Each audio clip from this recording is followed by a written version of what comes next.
incredible moments happening in her home. Someone invisible walks through the rooms and approaches her. She seems to have gotten used to this presence and calmly asks it to leave. But each time she feels a cold gaze behind her.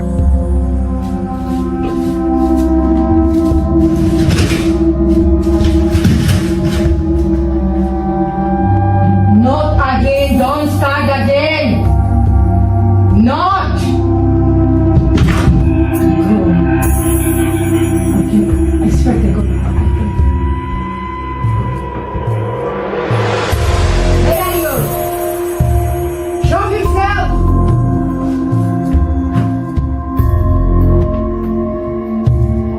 Go! Oh no way! What the hell? I knew it! It was close to me, I knew it, I feel it! You can see the footsteps. I'm standing right here. I feel someone standing. This is crazy. Where did you go? Human footprints can be seen on the floor. It seems someone is really walking through the rooms, but who is it? And what do they want? These questions remain unanswered, leaving only fear and uncertainty.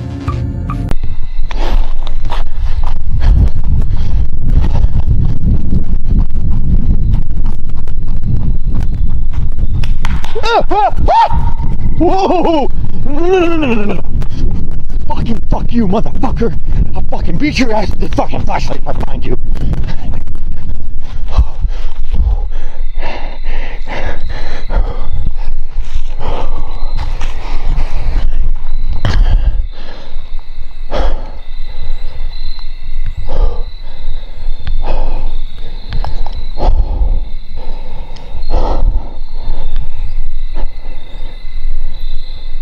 See, this makes me think like, okay, is this like an actual person out here with me? Like a deranged maniac in the woods? Or is this ghost-like?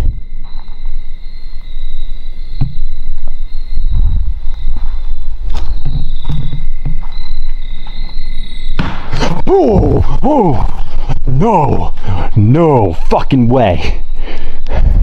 Hello? Listen, dude. Listen. If you're fucking with me, just come out and say it.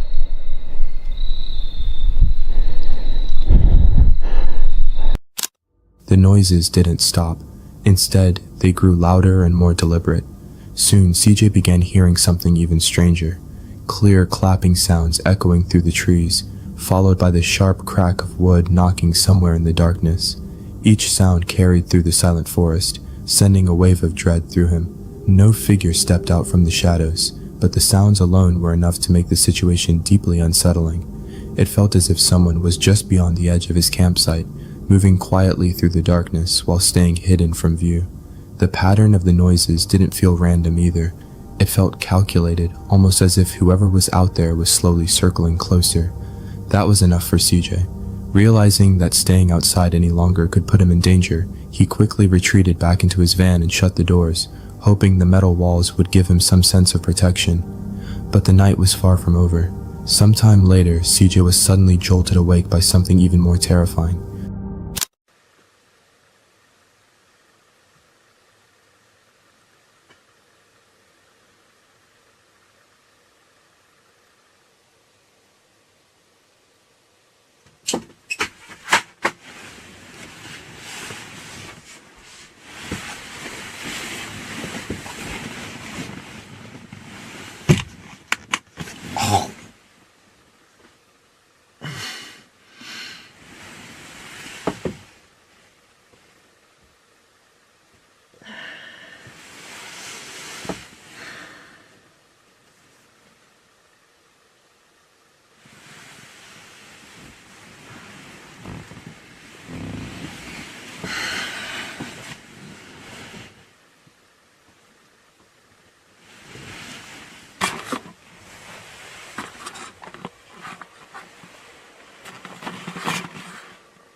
I'm guessing I didn't clip that correctly.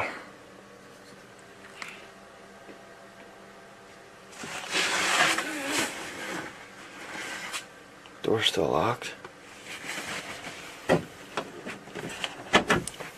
Unlocked. Locked. Oh my, I didn't even put the shades up. That was stupid. Alright, the e-bike's still there, that's good.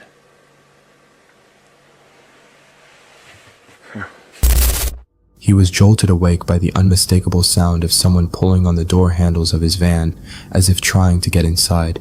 The rattling was deliberate. Whoever was outside was clearly attempting to open the doors. Fortunately, the van was locked, and the attempt to force entry failed. CJ slowly moved toward the door. That's when another realization hit him. He had forgotten to put the sliders on the front windows. From the outside, whoever was there could have easily seen inside the van and seen that he had been asleep. After everything that had happened throughout the night, it became clear that someone had been lurking around his campsite for hours. Despite the terrifying ordeal, CJ managed to make it through the night. When morning finally arrived, he wasted no time packing up and leaving the forest. He made it out unharmed, but the events of that night left him deeply shaken. What makes this encounter even more sinister is the possibility that whoever was out there wasn't just trying to scare CJ. He may have been hunting him. The actions throughout the night didn't feel random or careless. They felt deliberate. The knocking on the van, the logs being moved, the flashlight appearing out of nowhere, the clapping and wood knocks echoing through the darkness, and finally the rattling of the door handles all pointed towards someone who was intentionally manipulating the situation. It was as if the person in the woods wanted CJ to know he wasn't alone, but never wanted to be seen. The pattern of The surveillance camera captures the bedroom. The couple is sleeping peacefully when suddenly someone knocks on the door. The woman wakes up and tries to rouse her husband, but he doesn't respond. Then something terrifying happens. The door opens by itself, as if someone unseen has entered the house.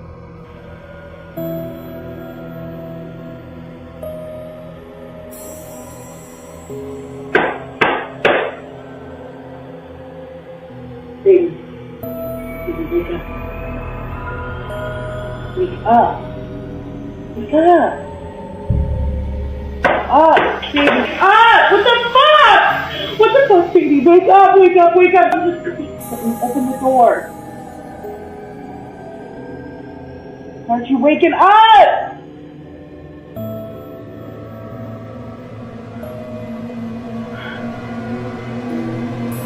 Baby, wake up! Wake up! Ah, baby. Wake up! Wake up! What the fuck? Baby! Wake up! Why the fuck are you awake? Are you okay? What the fuck? What happened next is unknown. The scariest part isn't the video itself, but the thought of who entered the house. What really happened after that? That is the true terror, the uncertainty that cannot be ignored.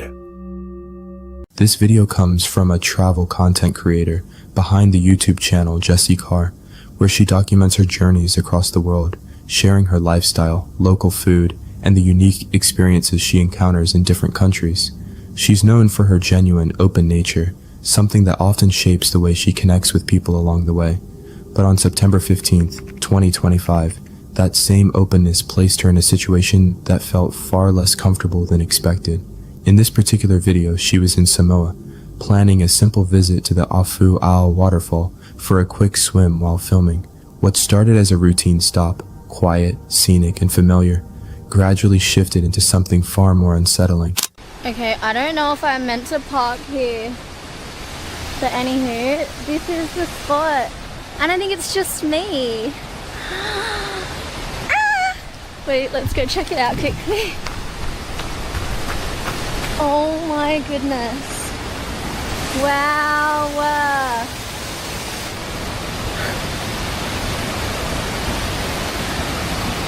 It's just me too. I'm so excited. It looks unreal. And I guess you can hop down on those stairs and then go in. Alright, I'm gonna It's fine if I leave my car here, I think. She made it to the location, and at first, everything about it felt perfect. The kind of place that almost doesn't seem real. What stood out even more was how quiet it was. Completely empty with no one else around, which in a remote setting like that usually feels like the best case scenario. But just as she began getting ready to undress, something shifted. It was subtle at first, but enough to make the moment feel off, and almost instantly, that peaceful isolation started to feel a lot more unsettling than it should have. Are you okay? All good?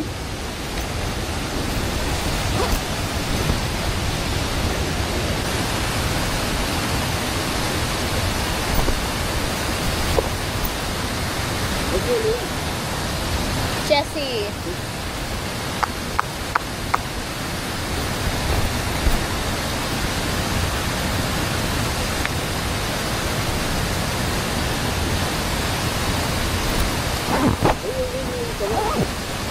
Pardon? I can't remember the name. It's like, I don't remember the name. Sorry. There's a man and he's kind of just like hanging around me. Anyway.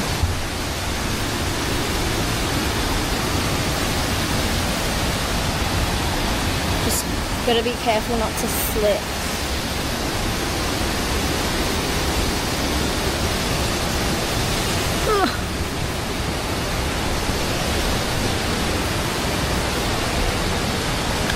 Okay. Even though the man was already standing a little too close for comfort, she chose to go ahead and get into the water anyway. It was a place she had been looking forward to experiencing, and she didn't want to let that moment slip away over a single presence. But as it continued, the atmosphere only grew more uncomfortable. His attention never shifted. He kept watching her without pause. And the second she stepped into the water, he followed, getting in right after her, making it clear he wasn't just passing through. I feel like that man was like waiting for me to hop in so he could hop in or something. I don't know why. Wow. Look at that. It's so beautiful. It's pretty deep here, I think.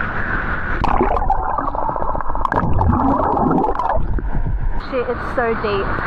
Would you like me to take a photo of you guys? Yeah?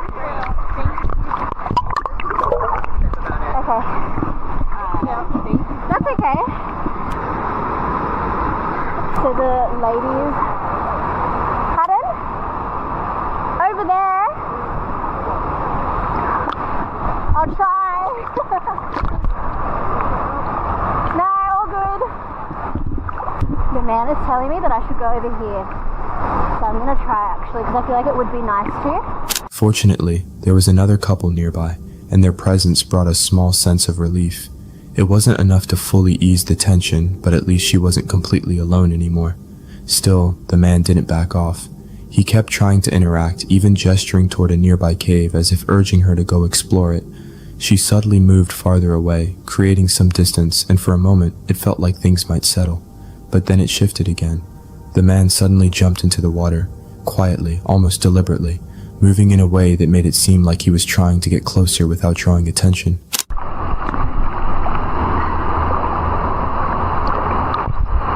I don't know, I can't tell if the man is just being really nice or if he's just being too friendly, like, because I was feeling a little bit uncomfortable. But he was like, do you need some help coming over here? And I was like, no, thank you. Because I just want to be like by myself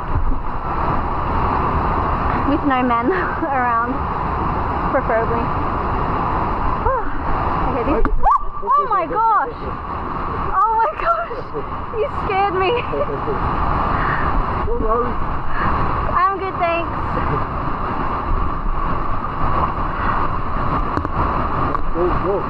Pardon? Cold, yeah.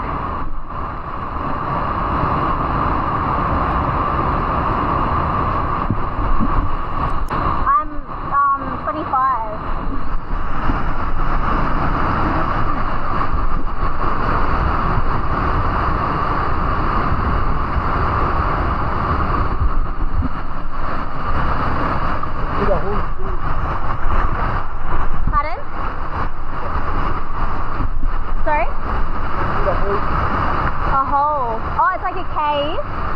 it a cave?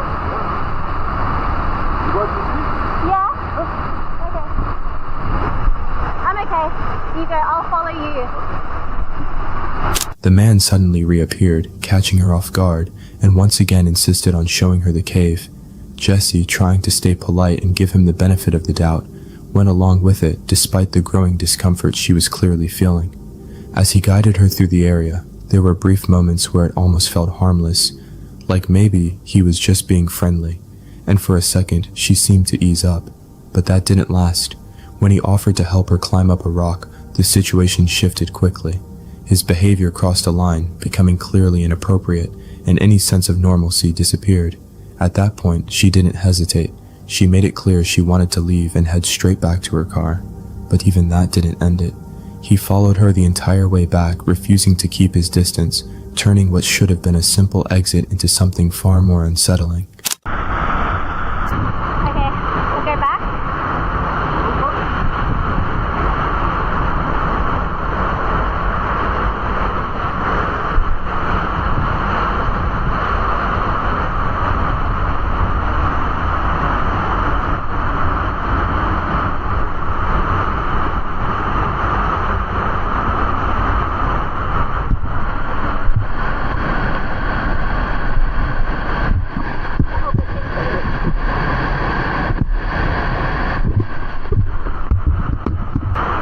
I'll follow you.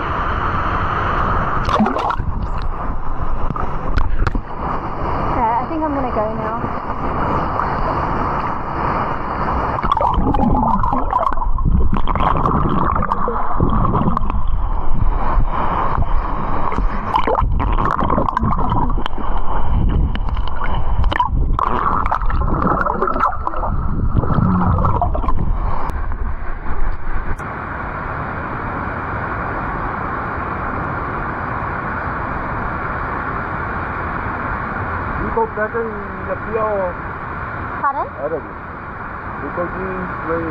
Pardon? I'm not too sure. Yeah, one day. He even went as far as inviting her back to his house to meet him and a friend, which, at that point, only made everything feel more unsettling. What started off as an uncomfortable interaction had clearly crossed into something much more concerning, and it became obvious that his intentions weren't as harmless as they first appeared. To her credit, she handled it carefully. She stayed composed, kept the conversation going just enough, and made her way back to her car without escalating the situation. But that doesn't take away from how uneasy it all felt. Moments like that are difficult, because being kind or polite can sometimes be misread, especially by the wrong person. And when that happens, it can quickly put you in a position you never intended to be in. Still, the warning signs were there. The constant attention, the way he followed her, the inappropriate contact. Those weren't misunderstandings, they were clear red flags. And even though she managed to leave safely, there's something about the whole situation that lingers. Because it's not just about what happened, it's about how quickly something peaceful can turn uncomfortable without warning. One moment you're in a quiet, beautiful place, completely alone, and the next you realize you're not as alone as you thought. And that shift, that sudden change in feeling, is what makes moments like this stick with you. The encounter comes from exploring with Brad, where Brad shares his outdoor adventures, camping, hiking, and exploring locations across Ontario that are often tied to eerie folklore and paranormal legends. On February 19th, 2026, Brad headed out on another solo trip, this time to a forest locally associated with the legend of the Blue Man, a place that has long carried a reputation for strange stories and an unsettling past. At first, the trip seemed routine, another quiet night planned in the wilderness, surrounded by nothing but trees and winter silence. But there was an underlying tension from the beginning, a subtle unease that lingered in the atmosphere. What was supposed to be a peaceful overnight escape would soon shift into something far more unsettling, leading Brad to a chilling realization that in the wilderness, you're never truly alone. But this place is basically plagued by this phenomenon known as the Blue Man. So I'll get more into details later. I want to get camp set up and get this party started. So let's go, guys. That's right. So we're going in. So today I got $2 tarps today and some string. and we're gonna see about making our own teepee, our own fort. This forest has always given me nightmares as a little kid because of the story about the blue man. And nobody really knows. Nobody really knows for sure if it exists, this phenomenon and stuff. But it's definitely something that's worth looking into. Oh, nice. Somebody left a walking stick. Unfortunately, I have to man the flashlight. So, yeah, there's that. We see some tracks here.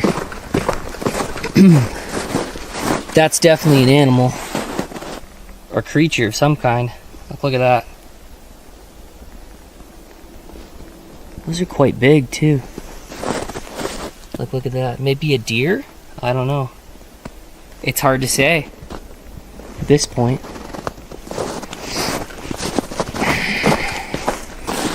So that's just a person or a snowmobile or sled or something like that.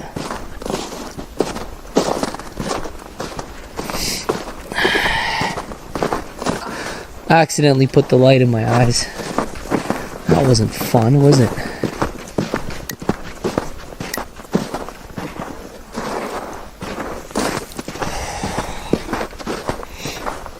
Okay, we're going to... Whew. Oh, I hear...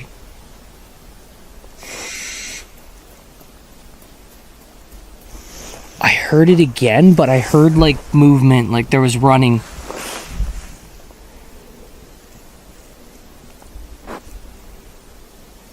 And like a bird-like creature. Like it sounds like some sort of falcon or owl or something big. Like basically a raptor bird. That's what that sounds like.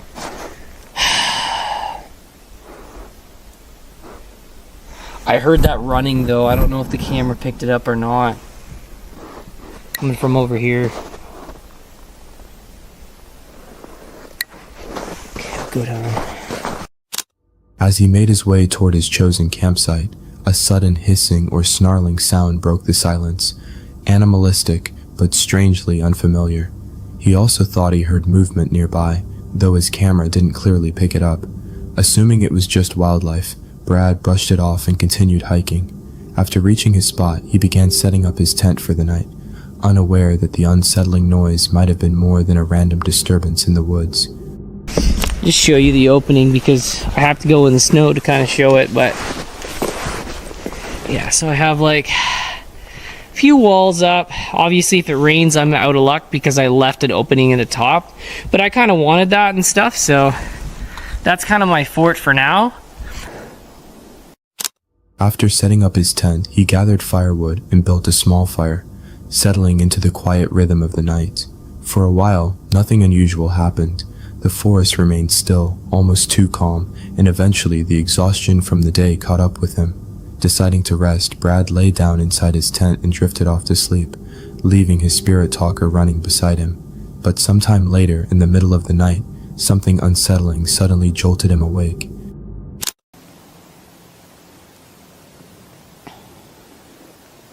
We were butchered with our stomachs empty.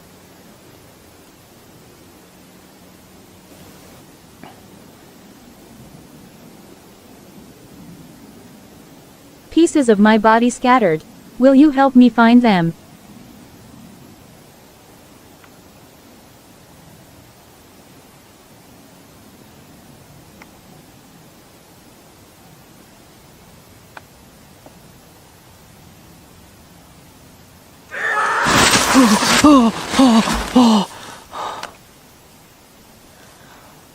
It sounded like something was on the other side of my...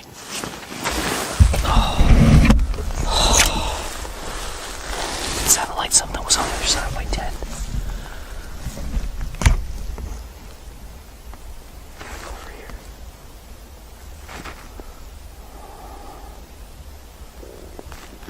That scared the hell out of me. There's something out there.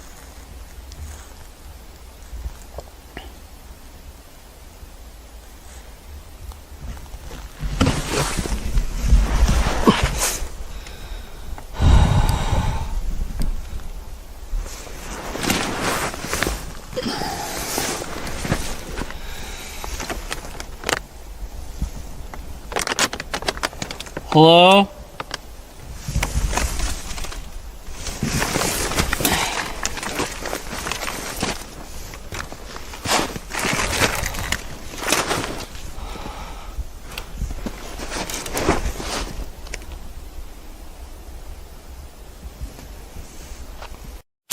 At first, loud knocks on wood echoed outside his tent, followed by a soft tapping, barely rousing him from sleep. Then, suddenly, a loud, piercing scream shattered the stillness of the forest.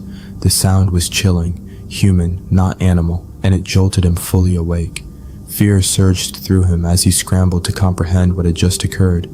He peered outside, but there was nothing, no person, no animal, nothing to explain the scream.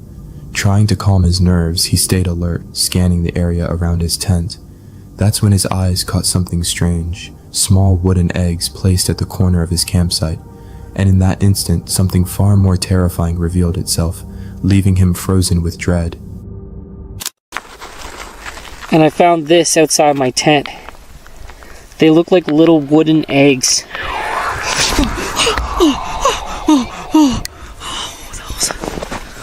What was that?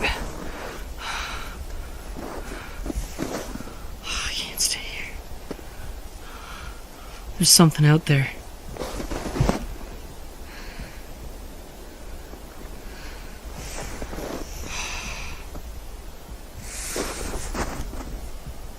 We better go. I better go. I can't stay here. That was creepy. Alright, I'm gonna pack my things and we're gonna go. Alright, so I'm gonna get out of here. First, I might do an explore of the other side. We haven't checked it out yet, so I'm gonna have to have my wits about me though. I can't just go into this aimlessly, you know? Hold on here. Then, suddenly, another disembodied voice cut through the darkness, this time screaming something chilling. "You are mine now." Brad froze in place, his heart pounding, straining to locate the source of the voice, but there was no one in sight. Overcome with fear, he abandoned his original plan and began making his way back, hoping to put distance between himself and whatever was haunting the forest. Even as he hiked toward another trail, the voice returned, echoing through the trees once more, a terrifying reminder that he was not and had never been alone. Yo, there's a break, but I remember that there was actually a piece of wood dangling. It's not there anymore.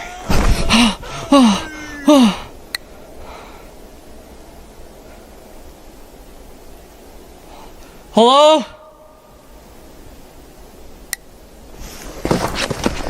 Oh my goodness. I don't know what's going on. I could hear somebody screaming help. Sounded like some guy.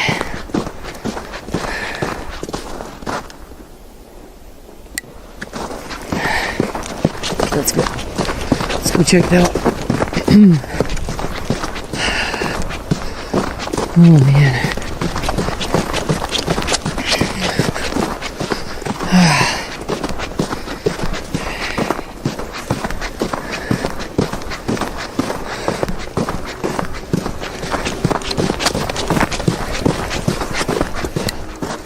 Hello?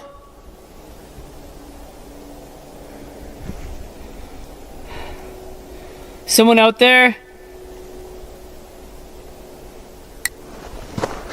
This is weird.